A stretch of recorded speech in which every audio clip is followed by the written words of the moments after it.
I was grading spelling tests with a red marker when my entire life changed. It was a Wednesday afternoon in late October. The classroom smelled like dry erase markers and the apple cinnamon candles my co-teacher kept on her desk. 22 first graders were at their tables, working on handwriting worksheets. I was sitting cross-legged on the reading rug, a stack of papers in my lap, when my phone buzzed in my cardigan pocket. Unknown number. I almost let it go to voicemail. I almost didn't answer. But something made me swipe right. A man's voice, calm and careful, asked if I was Marigold Elaine Calloway. I told him yes, though no one had called me by my full name since my grandmother used to say it when she was pretending to scold me. He told me he was an attorney. He told me there had been an accident on Route 17 outside Knoxville. He told me my grandparents, Chester and Lorraine Calloway, were gone. I remember staring at a small paper butterfly one of my students had taped to the leg of my desk. I stared at it for a very long time. I don't remember much after that. Before I tell you what happened next, you need to understand what kind of family I came from. And I mean really understand it, because from the outside, we looked like a postcard. I grew up in a suburb of Nashville, Tennessee. My parents, my father, Douglas, and my mother, Patrice, were the kind of people who cared enormously about how things looked. My father sold commercial real estate and drove a car that announced his success before he even stepped out of it. My mother chaired the neighborhood beautification committee, organized fundraising luncheons, and made sure our Christmas lights were up before anyone else on the block. I have a brother, Brandon, 2 years older. He was the kind of son my parents had always hoped for. He was tall, confident, and had learned at a young age how to make my father laugh. He played golf by the time he was 12. He knew how to work a room. I was quieter. I liked books and thunderstorms and helping things grow. I was the child who asked too many questions about the wrong things and not enough about the right ones, at least according to my mother. At the dinner table, I was largely background noise. The only place I ever truly exhaled was at my grandparents' house in the foothills outside Knoxville. Chester and Lorraine had built a trucking and logistics company, Callaway Freight Solutions, from nothing. Literally nothing. My grandfather started with one borrowed truck and a route that took him from Knoxville to Charlotte and back, sleeping at rest stops to save money on motels. He had a 6th grade education and more integrity than anyone I have ever met in my life. Their house was small and a little crooked and smelled like coffee and wood smoke. My grandmother had tomato plants along the back fence. My grandfather had a workshop where he'd let me hand him tools and explain what every single one was for. My father was embarrassed by them. He called their neighborhood the Holler, even though it wasn't. He made comments at holiday dinners quiet, cutting remarks about their truck in the driveway or my grandmother's coupon clipping. He would never say it directly, but the message was clear. These people were beneath us. Forget that they had paid for the house we lived in. Forget that they had handed my father a down payment on his first commercial deal without blinking. Forget that every time my father's business stumbled, it was Chester and Lorraine who quietly caught him. They never complained about it. Not once. Not to me. I spent my summers there. My grandmother taught me to make biscuits from scratch, and to sew a straight hem and to look people in the eye when they were talking to you. My grandfather taught me that a deal done on a handshake, from a person with integrity, was worth more than any contract. He taught me that the people who work the hardest are usually the ones most people don't notice, and that a good leader notices them first. When I told my parents I wanted to be a teacher, my mother set her fork down slowly, the way she did when she was composing herself. "Marigold," she said. "You have options." My father just said, "We're not paying for that," and they didn't. My grandparents did. Without hesitation, my grandmother sent me a card the week I started my education program. She wrote, in her looping cursive, "We are so proud of you. The world needs more people who show up for children. You are going to be wonderful." I kept that card in my wallet for years. I still have it. I became a first-grade teacher in a public school in Murfreesboro, Tennessee. My apartment was small, and my car had rust along the wheel wells, and I ate a lot of pasta, and I loved my life. My students were everything. On hard days, I would remind myself of what my grandfather had told me. "Do your work like it matters, Annie girl." Because it does. My parents called occasionally. When they did, it was usually to mention something Brandon had accomplished, or to remind me that my cousin was getting married and I needed to buy something appropriate to wear. They never asked about my classroom. They never asked about my kids. Every Sunday, I drove to Knoxville for dinner. For 9 years, I never missed a Sunday unless I was sick. The funeral was everything the rest of my family was: polished, performative, and hollow. My mother wore a hat. My father gave a eulogy that was more resume than remembrance. Brandon stood in the receiving line and accepted condolences with a practiced sadness he had not earned. Extended family I hadn't seen in years filled the pews, murmuring about what wonderful people Chester and Lorraine had been, which would have been more moving if any of them had bothered to visit in the last decade. I stood in the back and cried. and nobody noticed. 2 weeks later, we were called to the offices of an attorney named Gerald Fitch. His office was in downtown Knoxville, on the 4th floor of a building with a view of the Tennessee River. Everything in it was polished and quiet. My father sat in his chair like a man who had already mentally redecorated the room. My mother's hands were folded in her lap, nails painted a dark plum. Brandon had driven 2 hours for this, and could not stop glancing at the door like something better might walk through it. Gerald Fitch read through the standard language. I barely heard any of it. I was staring at a framed photo on the wall, a river, fog, morning light. I was trying not to fall apart. Then Gerald said, "The entirety of the estate, including all shares of Callaway Freight Solutions, the property at 4412 Ridgeline Road, and all liquid and investment accounts, valued at an estimated $31 million, is bequeathed to one person." The room shifted. Marigold Elaine Callaway is the sole beneficiary. The silence that followed was the loudest thing I have ever heard. My father's face went through several stages in the span of about 4 seconds. Disbelief, confusion, rage. "Run that back," he said, and his voice was very, very controlled. Gerald did not run it back. He slid the document across the desk. My mother's composure cracked first. "This is a joke," she said, and there was nothing gracious about it. They were old. She was over there every Sunday filling their heads with. They anticipated questions about their capacity, Gerald said calmly. He turned his laptop around. They recorded a message. I saw my grandparents on the screen. They were sitting on their couch, the one with the faded blue flowers that I had sat on 1,000 times. My grandfather had his hand over my grandmother's. They looked older than I remembered, but their eyes were clear and sharp and absolutely present. My grandfather spoke first. "Well, if you're seeing this, then we're gone, and I hope we didn't leave too big a mess." Lorraine picked out what to wear, so at least the caskets were tasteful. My grandmother smiled and elbowed him. Even then, they made me laugh through tears. "We made this choice with clear heads and full hearts," my grandmother said, looking into the camera. "We thought a long time about what legacy means, and we realized it doesn't mean money. It means values. It means what you leave behind in the people who carry you forward." My grandfather cleared his throat. "Douglas and Patrice, we love you. You're our children. But there is a difference between love and trust, and we learned that difference over many years. We watched how you treated this family, how you treated this money, and how you treated people who couldn't do anything for you. We saw you." My grandmother looked directly into the lens. "And we saw Marigold. She came every Sunday for 9 years. She sat with us. She never asked for anything. She laughed at your grandfather's terrible jokes and helped me with the garden, and called just to call. She is the keeper of this family's heart. And so she will be the keeper of what we built." The screen went dark. I will not describe in detail what happened in that room after the video ended, except to say that it was not brief and it was not quiet. My father used words I will not repeat.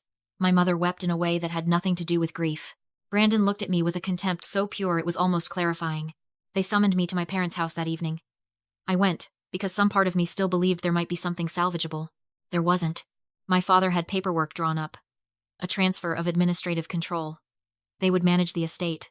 I would receive a generous allocation. He used those exact words of 15%. "You're a first-grade teacher," my mother said, as if that were a diagnosis. "You cannot run a multi-million-dollar company. This is the responsible choice, Marigold. This is us protecting you." I looked at the papers on their coffee table. I thought about my grandmother's voice on that screen. She is the keeper of this family's heart. "No," I said. They escalated. Brandon slammed a cabinet. My father told me that if I walked out of that house without signing, I was done. No holidays, no calls, no family. Dead to them. I walked out. I learned within the hour that my father owned my apartment building. He had always owned it through a shell company, Crestview Property Holdings, LLC, and I had never known. A text came through. A formal eviction notice, effective by midnight. I packed what I could. Clothes, books, the letters my grandparents had sent me over the years, the quilt my grandmother had made when I started college, hand-sewn from scraps of her house addresses and my grandfather's old flannels and a square from my childhood Halloween costume. As I carried my last box out, my father was standing on the sidewalk. He told me I had been an accident. He told me they had been happy before I came along. He said I had done nothing but complicate his life. I got in my car.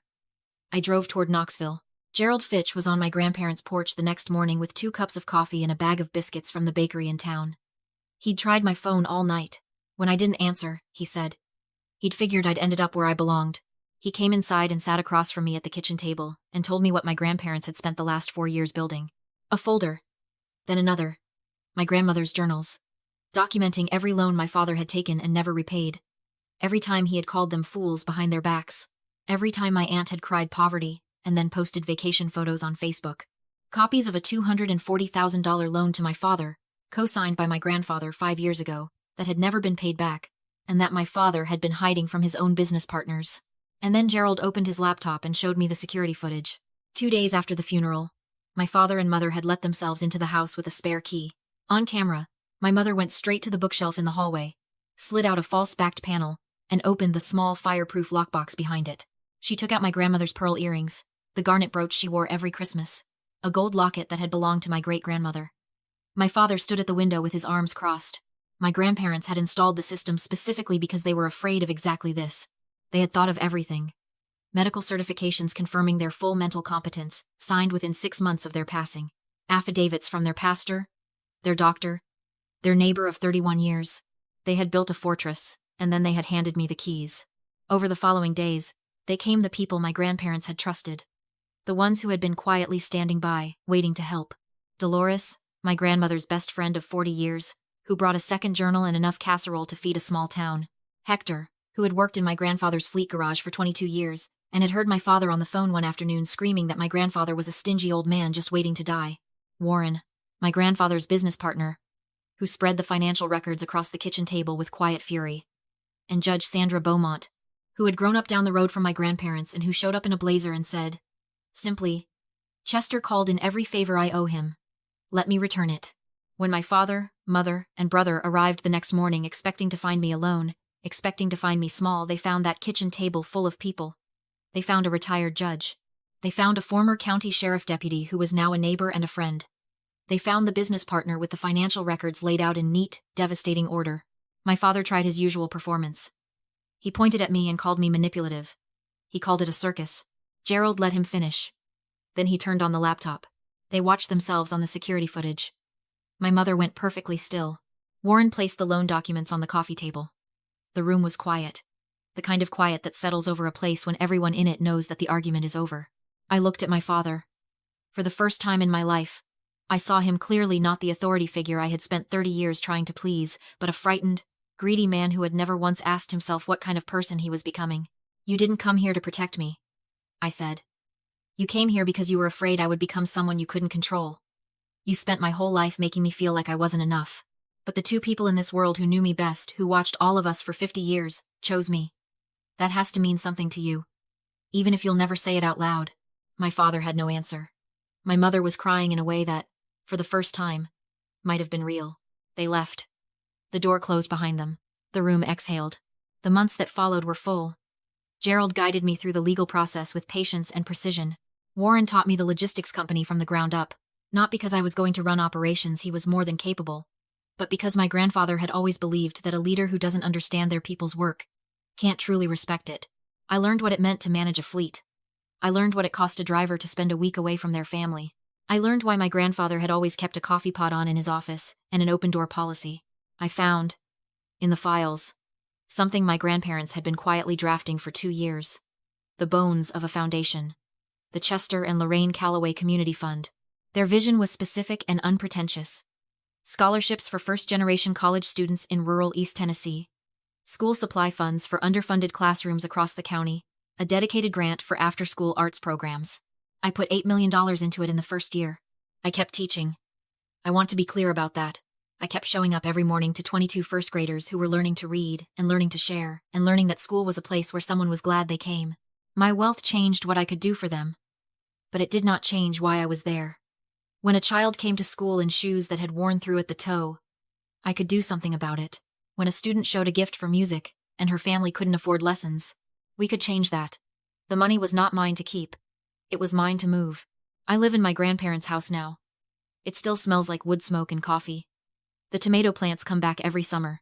My grandfather's tools are still arranged by size in his workshop, and I have not moved a single one. On Sundays, the kitchen table is full.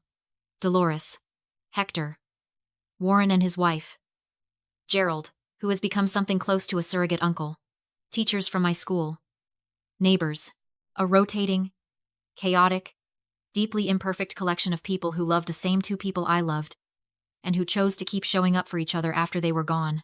These dinners are nothing like the dinners I grew up with. Nobody is performing. Nobody is keeping score. We talk too loud and laugh at things that are probably not that funny and argue about Tennessee football and eat until we can't move. This is what my grandparents left me. Not $31 million. They left me proof that a life lived with integrity compounds over time. Every good thing my grandfather did. Every fair deal. Every worker he treated with dignity. Every neighbor he helped without being asked, came back. Not to him. He never needed it to come back to him. It came back to me, in the form of a room full of people who had loved him, and who were willing to stand up and say so when it cost something. They left me the understanding that real wealth is not what you accumulate. It is what you build in other people. It is the teacher whose classroom doesn't run out of crayons. It is the kid from a small town who gets to go to college because someone she never met decided she was worth investing in. It is Sunday dinners where nobody has to earn their seat. If you've ever felt invisible in your own family, if you know what it's like to grow up in a house full of people who made you feel like an afterthought, I want you to know this. The people who truly see you are out there. Sometimes they're not who you expect. Sometimes they're the ones the rest of the world overlooks. And sometimes, the people who were supposed to love you show you exactly who they are, and the most powerful thing you can do is believe them. Don't spend your life auditioning for people who've already made up their minds about you. Go be with the people who show up on Sundays. If this story moved you, leave a comment below. Tell me about someone who saw you when others didn't. I read every single one. And if you haven't yet subscribed, there's more to come.